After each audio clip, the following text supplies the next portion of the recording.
Hi, this is Jana Zostek, Director of the Center for Professional Development at the IU Northwest School of Business and Economics. I'm going to talk about the structure and appearance of the business plan, and this is part of the How to Write a Business Plan series. First, let's talk about the content of your business plan.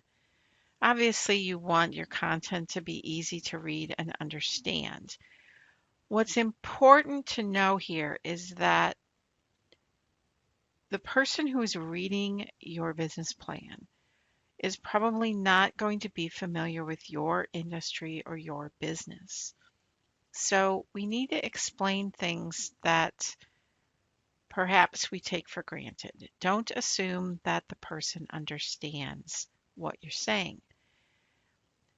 Jargon, abbreviations, acronyms, those are things that are typically industry specific. So you want to make sure that you define those or avoid them altogether. You want your business plan to be clear and concise. For me, concise means that you are expressing as much as you can in as short of a paragraph as possible. So concise means a lot of information stated briefly. So you want every word to count. Make sure that you keep your data current and updated. So you may have to adjust data in your business plan as time goes on. And of course, do not include proprietary information in your business plan. For instance, if you are going to be manufacturing a hand lotion using a specific formula, you would not want to put that formula in your business plan.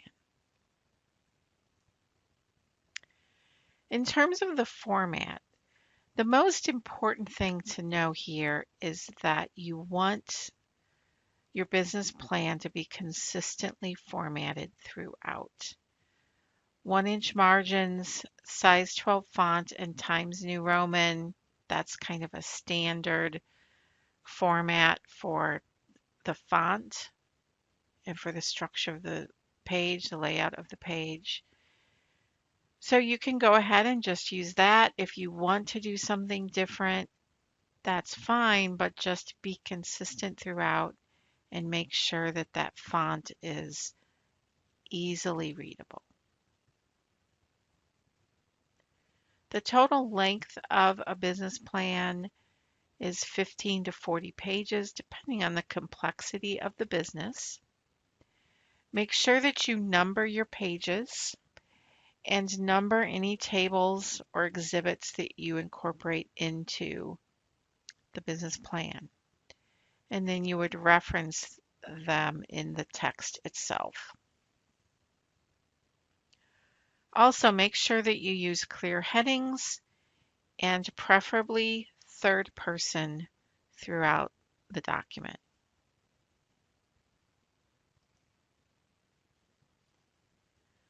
Appendices are an important part of a business plan. This is where you can be more verbose, so you can explain things in more detail than what you put in that concise business plan. It's also a great way to attach completely separate documents that provide important information. So for instance, the resumes of the executive team. That's a great addition to a business plan because it lets the reader see that you've assembled a team that has experience and will lead the company well. Job descriptions are another great addition to a business plan. The job descriptions will lay out how the company will operate from a people perspective and how those different roles will interact. Of course, financial projections and analyses are almost a given in terms of appendices because you need to be able to clearly show that you've thought through all of those financial issues, and hopefully you've been in business a little while so that you can show how the company is making money and using money. If you have any contracts or promotional materials, illustrations, drawings of your product and so forth, you can provide those in appendices. And you can provide maps and diagrams of how the facility will be laid out. That will help the reader visualize how production will take place. Once you've assembled all of this information, you have your content, you have it properly formatted, then you need to proofread the document. So you yourself should proofread it several times. I like to read it out loud when I'm writing a document for a couple of reasons. One, because I have been working on that document typically in detail for quite a while. If I just try to read it silently, I'm not going to pick up mistakes because I almost have that document memorized already because I've worked on it so much. But reading it out loud forces you to say every word, and it will help you pick up on errors. The other thing I like about reading it out loud is it allows me to see how it sounds. So I highly recommend that. Once you've proofread it, then you want to have one or more people that you trust proofread it as well. Have them give you feedback. Did they understand it? Did they understand it as you intended it to be? And lastly, you can review the document with a professional consultant. You can reach out to ISBDC, SCORE, or other groups that offer their services at no cost.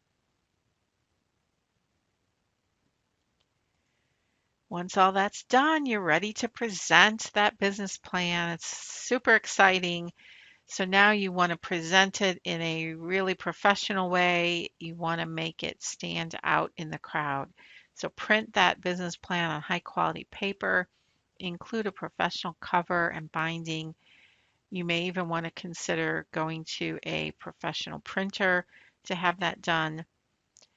Your very first page should be a cover page that provides your business name and your contact information. You want to include a table of contents on page 2 so that the reader can quickly go to a section of interest.